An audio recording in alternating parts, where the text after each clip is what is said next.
everyone, and welcome back to my YouTube channel. If you don't know who I am, my name is Mia and I'm a 13-year-old who fosters kittens. Anyways, in today's video, I'm going to be explaining the pros and cons of fostering because I've been fostering for almost 1 year now. And even though I've made two videos actually like this before, one on my favorite parts of fostering and one on my least favorite parts of fostering, I thought I would update everyone since, like I said, I've been fostering for about a year now and some things have changed. Also, this video is a little bit different than the last ones. I got a camera, so I hope this is better quality.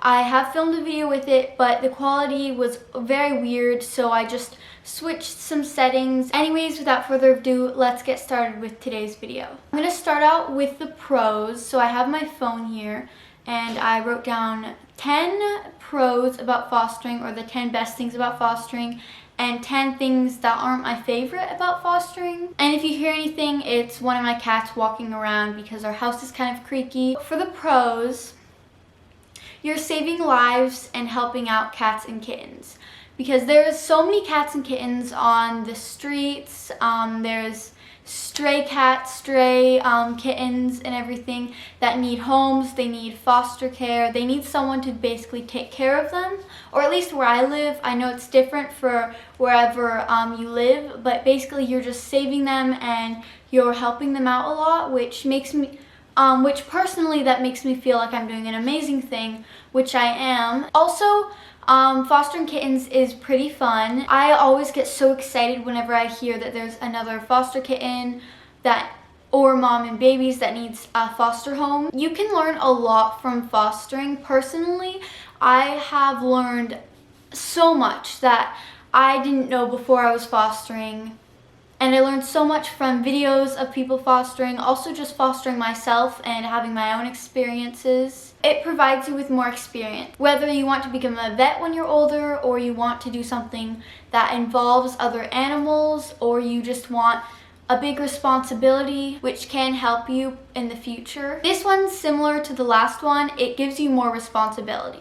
Personally, I love having big responsibilities, so that's why I put this on here. But if you don't, then maybe fostering is not for you. The next one is kind of obvious. Kittens are cute. Kittens are adorable. They're just so cute. I know it's different for everyone, but if you're very impatient like me, fostering has definitely made me become more patient because you have to be very, very extremely patient with kittens, especially when weaning them, or at least in my experiences where the kittens don't want to get weaned. So this next one is, I guess it's different for everyone, but it is free for the most part. It really depends on what you're fostering through.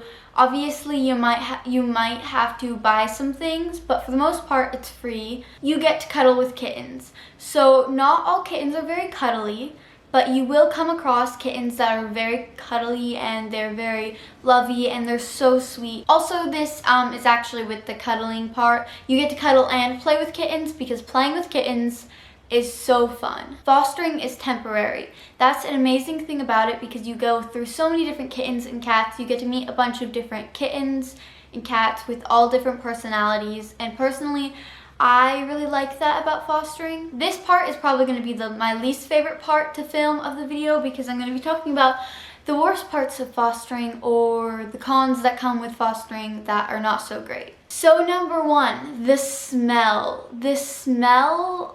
It can smell terrible, especially if you're fostering a mom and babies. But if you're fostering a single kitten, it probably won't be that bad. But you do get used to it, but still the smell is terrible. There's ways you can fix that. You can get an air filter or an air purifier. I forget what it's called. I don't have one of those. I probably should get one, but they are pretty expensive. The frustration. So I talked about this earlier whenever I was talking about the pros. So fostering kittens is very frustrating at some parts, but like I said earlier, it does help you become more patient. And then you will most likely have to spend some money on something, either to keep the kittens in or other supplies, because shelters and organizations, they don't always provide all the supplies. Some organizations or shelters don't provide any supplies at all, but I don't recommend fostering through those unless you have the money to buy supplies. So this one for me, I know I struggle with. Not everyone does, but all the supplies. It's because I have so much supplies. You really don't need as much as I have, but personally I find it helpful to have all the supplies that I do have. The supplies can take up so much space and it can be so annoying and frustrating. So this one doesn't really affect me that much, but you can't be away from them for too long. Like, you can't go to someone's house, but of course it's during COVID, so you probably wouldn't be anyways. But you can't really go out and leave your house for too long. I guess it really depends on what age of kitten and if you're fostering a mom and babies, but it really depends. For younger kittens, you can't be away from them for too long. This one can be pretty annoying unless you get into a habit of doing it, which is scooping the litter box. Sometimes scooping the litter box, like, I forget to do it for a few days and then it's so bad that I have to replace all the litter in it.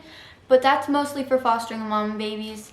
And if you have a schedule or you set alarms, which I should probably do, then it will be super easy and it won't be that big of a deal. Kittens are really messy, especially when it comes to the litter box. I guess it really depends for all kittens.